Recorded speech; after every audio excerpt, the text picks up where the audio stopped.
All right, well, here we are with chapter 3 of the book of Hosea. I hope you're enjoying these chapters. Ladies, I really hope, I'd love to get your feedback on these chapters as well, because this marriage covenant idea from Isaiah is something that is, I think, more easier to understand by women than men, because women have more of a natural desire for relationships and connection. And so I think that makes more sense. And so I would love to hear your thoughts as we go through Hosea and this idea of a marriage covenant. What does that mean to you as a woman? How does that make you think about your relationship with God, your understanding of yourself, all those kinds of things, with your idea of what is religion and spirituality and things? What does that mean to you as you look at this metaphor? Because really, this metaphor is a metaphor through the perspective of women.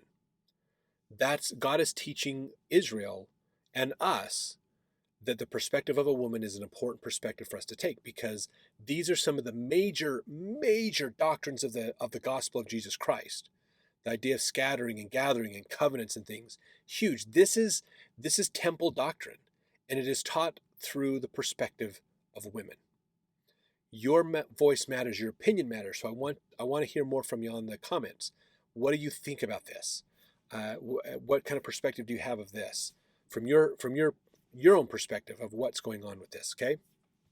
So chapter 3, let's jump in here. Chapter 3 is kind of like another revelation. So God is going to come talk to Hosea about something else in his dealings with his wife. Basically, we saw in the last chapter, we saw God saying, okay, Hosea, here's what you need to do with your wife. Now in chapter 3, we're going to get more instructions of what Hosea needs to do. Verse 1, then said the Lord unto me, go yet, love a woman beloved of her friend, yet an adulteress, according to the love of the Lord toward the children of Israel, who look to other gods and love flagons of wine. So what he's saying here basically is go show love to your wife. Again, even though she has a lover, even though she's cheating on you, show her love and affection. Okay? Now, what's interesting about this idea, this is kind of interesting. At the end of it, it says, and love flagons of wine. What the heck is a flagon? This is kind of an interesting idea. If you look at the footnotes, flagon is raisin cake. Okay, these are like, think of a cake with raisins in them. Okay, maybe you think of an oatmeal raisin cookie kind of an idea. I know people, yeah, there's that joke around there. I thought it was a chocolate chip oatmeal cookie, but it was an oatmeal raisin cookie, and then I didn't like it anymore. But these raisin cakes, okay, these were actually used in sacred rites. These are dealing with fertility rites. The fertility goddess, probably Ashtoreth or Ashereth was in there as well, where they would make these cakes and then offer them to the goddess of fertility. And so she loves these cakes. Why? Because she's worshiping false gods. She's going in an opposite direction of what she needs to. So verse 2, it says, so I bought her to me for 15 pieces of silver, and for an homer of barley, and an half homer of barley. Now this is interesting. He bought her. So this gets into the idea of wedding dowry, the endowment, paying. And realize, Kay, when we're thinking Old Testament times, women were seen as property. That's how they were. They were human. They were people, but they were viewed from a legal standpoint as being property. And so when a man got married, he had to pay the dad of that woman to marry his daughter. Basically, he's exchanging. I'm buying your property from you, and she's going to be my property now. That's the whole idea of the wedding endowments and ideas back then, basically. But if you think about this idea, we could realize that she is down and destitute. She's in debt. She's got major problems. And so Hosea is redeeming her from her problems, bringing her back to a place where she can be loved and taken care of. That's what this is. So this is a ransom or redemption, basically. Okay, a price was paid. Now, Keil and Delitzsch in their Bible commentary said, the price paid is not to be regarded as purchase money, for which the wife was obtained from her parents, for it cannot be shown that the custom of purchasing a bride from her parents had any existence among the Israelites. So that was a common thing, but But like he says, it wasn't so much among the Israelites they would do that. It was the people around him. But it says, it was rather the marriage present, which a bridegroom gave not to the parents, but to the bride herself, as soon as her consent had been obtained.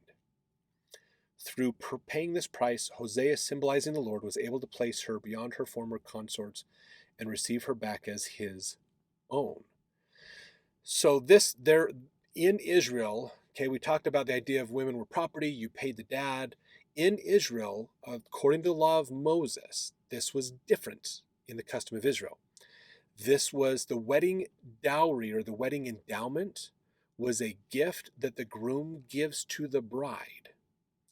And the whole point of this is, if the groom cheats on her, she can divorce him and she keeps this as compensation, that now she's a formerly married woman, that she's not as available or on the market as much. Men aren't going to be wanting to marry her because she's formerly been married. But this helps her take care of her life, her existence. So this is the wedding endowment, that dowry. So the groom pays, kind of like sets up a savings account for the bride, and then if he's a jerk, she gets to keep it. So in the law of Moses, it took care of the rights of women. And you can go back and watch Leviticus and Numbers and Deuteronomy, those ones we talk about the law of Moses. There actually is a lot in the law of Moses protecting women's rights. There's a lot that's there. We don't talk about it a lot. We don't hear about it a lot, but there actually is a lot that's there. So that's important for us to realize. God is truly taking care of his daughters. That's super, super important, okay? Now, there's Keil and Delitzsch also made an interesting commentary on this as well, about this price paid. Now, if we look at this, okay, 15 pieces of silver and a homer of barley and half a homer of barley. So a homer and a half of barley plus 15 pieces of silver, basically. Now, what was interesting is, if you wanted to go out and buy a slave, it was 30 pieces of silver. That was it. That was the price of a slave.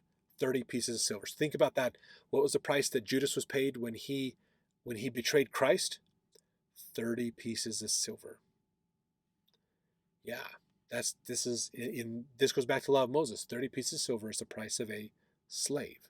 If you want to buy somebody's servitude, 30 pieces of silver, you can buy a slave, basically. So this is what Keil and Delitzsch wrote. They said, it is very natural supposition that at that time an ephah of barley was worth a shekel, in which case the whole price would just amount to sum of which, according to Exodus 32, it was possible to purchase a slave, and was paid half in money, half in barley. The circumstance that the prophet gave no more for the wife than the amount at which a slave could be obtained, and that this amount was not even paid in money, but half of it in barley, a kind of food so generally despised throughout antiquity, was intended to depict still more strikingly the deeply depressed condition of the woman. If the woman was satisfied with 15 shekels and 15 ephahs of barley, she must have been in a state of very deep distress. So barley is a poor man's grain. Okay, so there's different kinds of grains that are out there. Wheat was the main grain. Okay, this was probably amaranth, as well as kamut and spelt. There's different strains of grain, kinds of grain, but they wanted wheat. Wheat was the main thing that you had. And a lot of it was actually quite healthy. There's a lot of vitamins naturally in wheat, and it was quite a bit of protein. It's not the same wheat we eat today. The wheat we eat today is just all starch. It's been crossbred and things and changed, so it lasts longer. Basically, it doesn't go bad as fast, and so they can sell more.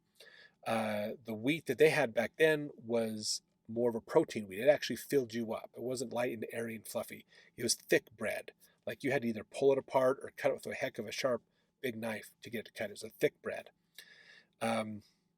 So basically, he's paying the price of a slave to get his wife back. And half of it is in money, half of it is in barley. Barley was seen as a cheap food back then. It wasn't seen as a good, healthy type of food, basically. So it was a commoner's type food. It was easy to grow. It grew everywhere. It was pretty abundant. but it wasn't as hardy as wheat, basically. So this is what's fascinating too, if you think about this from the idea of if Hosea is bringing her back from her lovers, okay, she's unwanted. I mean, 30 pieces of silver equivalency. And not just that, but only half of it was in silver and the other half was in cheap grain. The value that she is showing up to her lovers is really low. But Hosea is paying that to bring her back. And this is God redeeming us from the world. The world devalues us. God values us and wants to bring us back. Okay, so she is in a way behind bars or debtor's prison, so her husband pays the price to get her out. Hosea desired to purchase his wife from slavery, just as Heavenly Father seeks after his children to redeem them from Satan's power with the blood of his Son, Jesus Christ. So that's, again, the redemption. The price is paid to bring her back, get her out of slavery. He's buying her as if she's going to be a slave to him, but he's taking her home where she is cared for and loved and comforted. This is a great example of when we are stuck in sin, world has caught us and trapped us. Christ pays the price to let us go free. He gets us out of the slavery of sin and allows us to go free. That's a good analogy and idea in here. That's why it's important for us to be repenting on a regular basis, so that we can get out of that and not have to have that bind us down anymore. Verse 3, and I said unto her, thou shalt abide for me many days. Okay, thou shalt not play the harlot, and thou shalt not be for another man. So will I also be for thee. So when he says here, thou shalt abide for me many days, there is a recovery time where she can demonstrate she will follow who paid for her. Live with me, be with me. If she can show that she is going to accept this and work with him, that's going to be a good thing.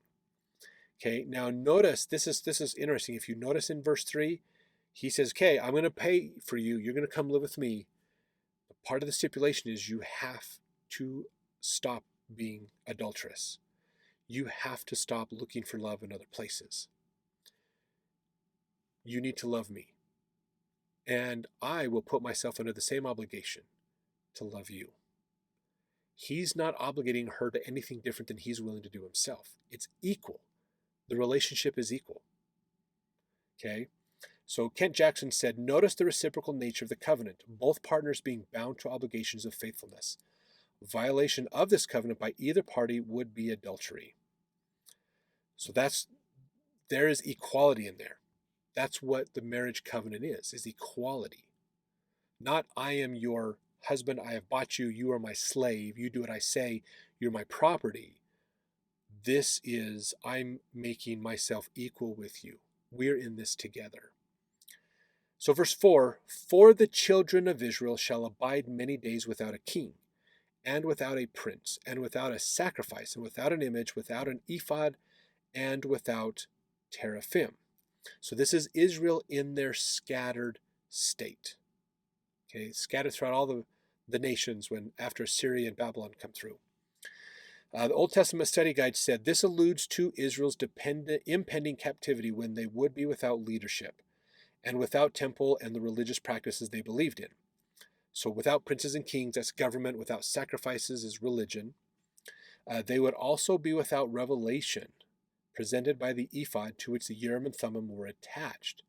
So without an ephod, that's the breastplate. That's where the seer stones would be, so they don't have revelation anymore. The teraphim were worshipped by the Canaanites as givers of earthly prosperity and deities who revealed the future. So they're without teraphim, again, another idea of without revelation, forethought. Let's see. Commentators believe that these objects of Canaanite worship were included with objects from the worship of Jehovah to show the people that the worship of idols would also be lost. David, their king, is one of the titles of the Messiah or of Jesus Christ. So that's in verse 5. It gets into that one. It says, afterward shall the children of Israel return and seek the Lord their God and David their king, which is Jesus Christ, and shall fear the Lord and his goodness in the latter days. So that's the last days. They will return. They will recognize we needed to be following this guy. We're going to repent and we're going to improve and we're going to come back to God and do those things. That's the gathering of Israel, more of a spiritual gathering, but also a physical gathering is what's going to happen. And that's leading up to the second coming of Christ. We're in the middle of all that right now, and it's going to continue on for quite some time. So let's go to chapter 4 as we continue the life of Hosea, the stories we're getting from his book.